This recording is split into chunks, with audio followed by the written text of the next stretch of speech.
So, welcome. This is your reading. Be open-minded po, hindi po halos lahat makaresonate. Kaya piliin nyo na lamang. And thank you nga po pala sa mga nag-subscribe, lalo-lalo na po sa mga bumabalik. Marami pong salamat. Give me the message for Virgo. Ano yung mensahe para kay Virgo? Ayan, start na tayo. Give me the message for Virgo. Ano yung mensahe sa'yo?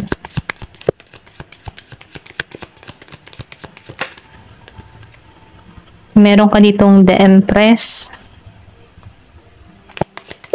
So, nakikitaan ko dito na confident ka, okay? Yung tipo na naninindigan ka, independent ka, kumbaga, malaya kang gawin yung mga bagay na gusto mo, okay?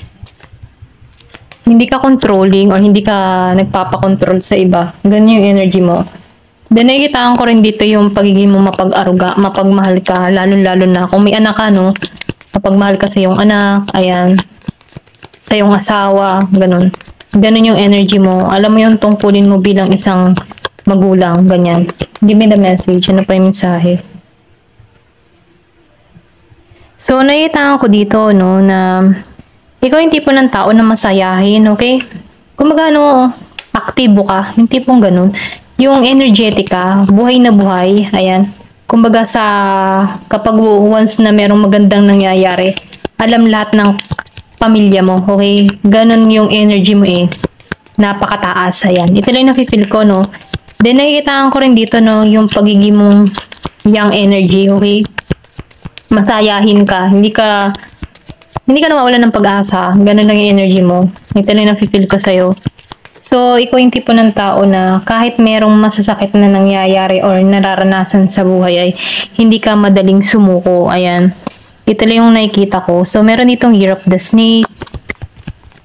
Ayan. So, nakita ko rin dito, no, yung iba sa inyo, meron travel or pwedeng sabihin na meron ka ditong sinisimulan or meron ka mga pinaplano na nagiging maayos yung kinahihinatnan. Ito lang yung nakikita ko. Marami kang kaalaman, matalino ka, okay, madiskarte ka sa buhay. Ayan. Pero ganun pa man nafe-feel ko din dito, no, na yung mga lahat ng pinagtatagumpayan mo dahil sa sipag at tiyaga mo, okay? Kasi ikaw yung tipo ng tao na optimistic eh, hindi ka nawawalan ng pag-asa. Kaya umaani ka dito ng tagumpay. Andun yung determinasyon mo na umunlad sa buhay. Ganun yung energy mo, no? Kumbaga yung fighting spirit mo andun, okay? Kaya dahil dito, no, mas lalo kang binibless. So, nakikita ko rin dito na marami kang word of wisdom, marami kang karunungan. Kahit ba, maybe, ikaw yung tipo ng tao na, yung bang tipo na, lumalaki ka na, yung naranasan mo yung hirap ng buhay, pero, nalampasan mo to, at yung mga kaalaman mong ito, na-i-apply mo sa panahon ngayon, okay? Ganon, marami kang pagsubok na kinaharap nung bata ka pa. Kumbaga, hindi naging madali sa iyong buhay, ganyan.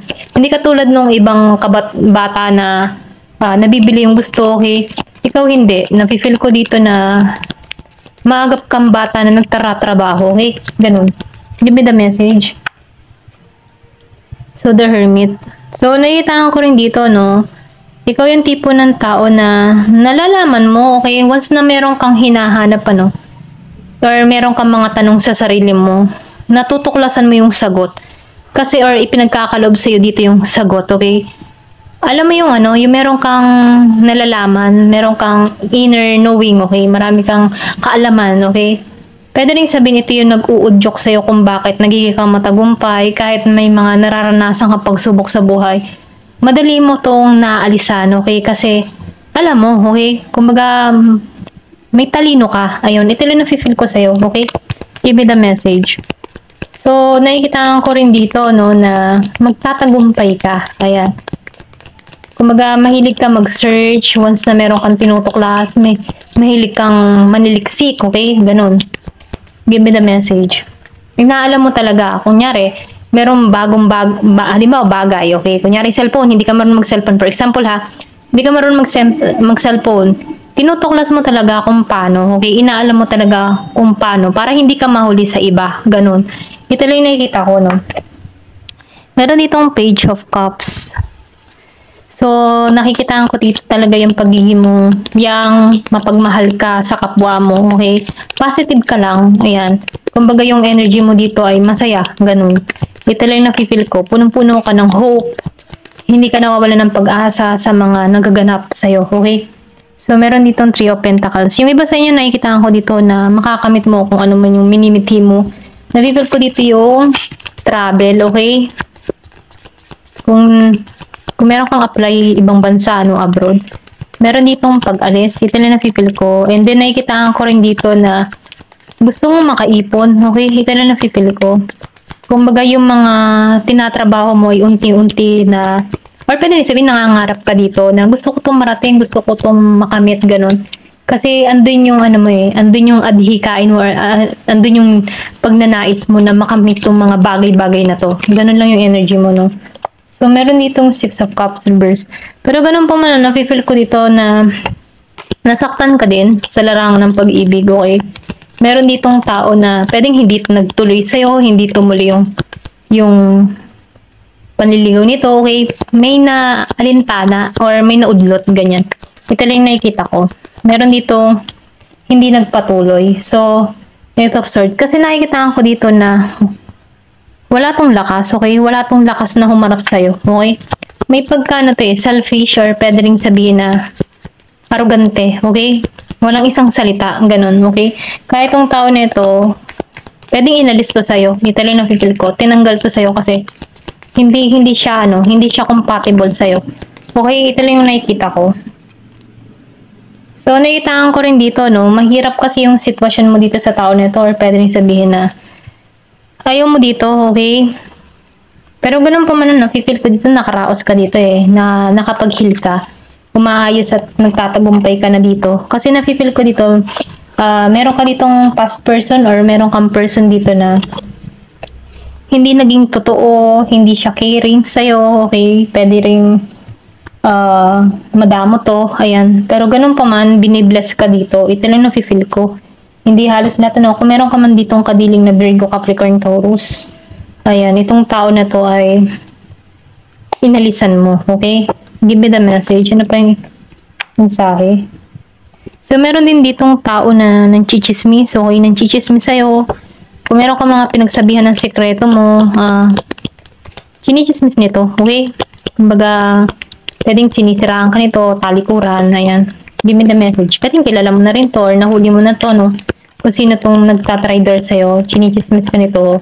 Meron kang kaibigan dito na pinagsabihan mo ng sekreto, itong tao nito, chinichismis ka, ayan. Give me the message. Hindi alas lahat sa part na to. So, meron dito magandang kapalaran naghihintay sa'yo, okay? Give me more information. So, gusto nitong kumawala. So, marami kang pinagdaanan sa hirap ng buhay, Pero ganun pa man, nakaraan na lamang to. Okay, ito rin yung nakatulong sa'yo kung bakit ka matatag sa panahon ngayon. Ayan. So, meron ditong skull. So, nakita ko rin dito, meron ka ditong matutuklasan, okay? Kung ikaw man may sinesearch dito, meron kang inaaral, meron kang matutuklasan dito na masasaktan ka, okay? So, may naman, kung meron kang pagdududa na ginagawa or meron kang inaalam dito, malalaman mo to at masasaktan ka dahil hindi mo akalaing gagawin ito ng tao na to, okay? Pwede rin sabihin dito sa meron kang friends na chinichika-chika ka, natuklasan mo to, okay? So, meron ditong egg. So, nakikita ko dito na lahat ng plano mo, lahat ng pinaghirapan mo ay magiging matagumpay. Siguradong tagumpay, okay? Kung naman yung mga pinaplano mo, tinatrabaho mo, and then, kinakarir mo, tagumpay ang hatid nito sa'yo, okay? Give me the message. Ano pa yung mensahe? So, meron ka ditong hammock. So, nakita ko dito, meron ditong bakasyon. Pwede rin sabihin na nagpaplano ka magbakasyon, mag-relax-relax, kung ikaw man ay mahabang panahon na nagtatrabaho. Gusto mo magbakasyon dito. Gusto mong ma-relax yung isipan mo, yung katawan mo, ganun. Ganun lang yung energy mo. Give me the message. So, yung iba sa inyo, broken ring. So, meron dito naghiwalay, okay? Nagkaroon ng hiwalayan, okay? Yung sumpaan, nasira, ganyan. Pwedeng kasal kayo ng tao nito, okay? Meron ka natuklasan dito. Kasi meron dito, hidden secret can harm you. So, meron ka natuklasan. May nang-chismis dito, okay?